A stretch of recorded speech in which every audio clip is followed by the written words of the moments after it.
सबसे पहले तमाम दोस्तों को अस्सलाम वालेकुम। पाकिस्तान सुपर लीग का आगाज़ बस कुछ ही दिन बाद शुरू होने जा रहा है, मगर कुछ शायकीन क्रिकेटर ऐसे हैं कि जो अफगानिस्तान खिलाड़ियों को इन एक्शन में देखने के लिए बेताब है।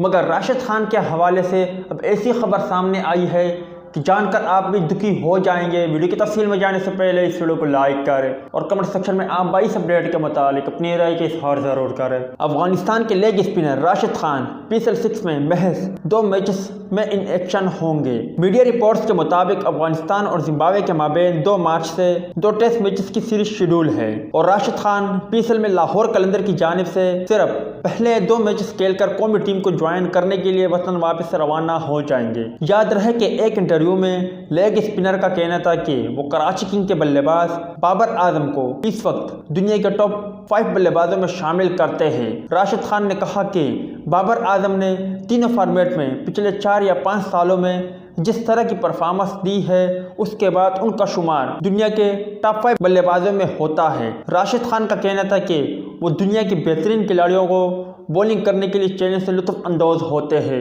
IPL में जब वो AB de Villiers, Virat Kohli, Kane Williamson और स्टीव स्मिथ को बॉलिंग करते हैं तो उससे उन्हें पता चलता है कि बतौर बॉलर वो इस वक्त कहाँ खड़े हैं और उन्हें अपने बॉलिंग में क्या बेहतरी लाने की ज़रूरत है।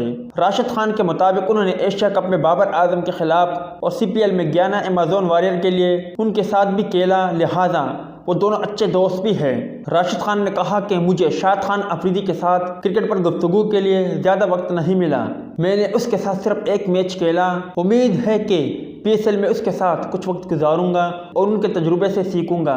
मैं उनसे बैटिंग टिप्स लेने का भी ख्वाह हूँ, क्योंकि शाहिद खान अफरीदी को दुनिया क्रिकेट में बूम बूम कहा जाता है और वो छक्के लगाने का तरीका भी जानते हैं। आप भाइयों को क्या लगता है कि जब हैदर अली और राशिद खान आमने सामने होंगे या फिर बाबर आजम और राशिद खान आमने सामने होंगे तो किसका परला भारी रहेगा? इस हवाले से कमेंट सेक्शन आपके कमेंट्स का मंतज़र रहेगा।